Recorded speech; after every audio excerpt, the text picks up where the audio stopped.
दोस्तों आपने देखा होगा जहां इलेक्ट्रिसिटी बनाया जाता है पावर स्टेशन पर, तो इसमें RYB 3 फेज का सप्लाई को बनाया जाता है। इसके बाद इस RYB 3 फेज का सप्लाई को ट्रांसफ़र कर दिया जाता है सब स्टेशन और डिस्ट्रीब्यूशन सेंटर तक आपका लोड को चलाने के लिए।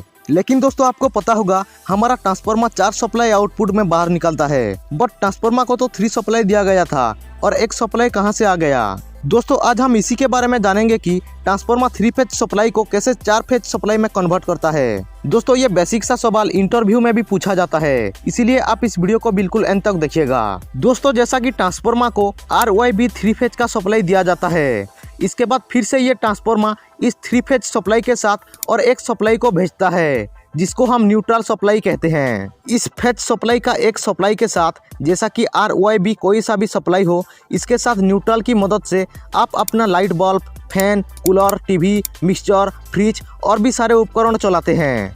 लेकिन इस न्यूट्रल सप्लाई को पावर स्टेशन से नहीं लाया जाता है, बल्कि इसको आपका जो 11 kV two 440 volt converter transformer होता है, इस ट्रांसफार्मर की मदद से न्यूट्रल सप्लाई को बनाया जाता है और आपका घरों तक भेजा जाता है। देखो ट्रांसफार्मर में 2 तरह का कॉइल बाइंडिंग किया जाता है, पहला स्टार कनेक्शन और दूसरा डेल्टा कनेक्शन। ट्रांसफार्मर का प्राइमरी बाइंडिंग को डेल्टा कनेक्शन किया जाता है और इसका सेकेंडरी बाइंडिंग को स्टार कनेक्शन में किया जाता है। दोस्तों ये स्टार और डेल्टा कनेक्शन क्या होता है, देखो ये स्टार कनेक्शन है। स्टार कनेक्शन में 4 सप्लाई होते हैं, 3 सप्लाई RYB फेज का और 1 सप्लाई न्यूट्रल का होता है। लेकिन इस डेल्टा कनेक्शन में ऐसा नहीं होता है, ये डेल्टा कनेक्शन में सिर्फ 3 सप्लाई होते हैं RYB फेज का, तो इसमें न्यूट्रल का सप्लाई नहीं होता है। दोस्तों इस प्रकार ट्रांसफार्मर का प्राइमरी बाइंडिंग में डेल्टा कनेक्शन करके 3 फेज का सप्लाई दिया जाता है और इसका सेकेंडरी बाइंडिंग में स्टार कनेक्शन करके 4 सप्लाई लिया जाता है, 3 फेज का RYB और 1 न्यूट्रल का लिया जाता है। लेकिन दोस्तों इसमें और एक कंफ्यूज रहता है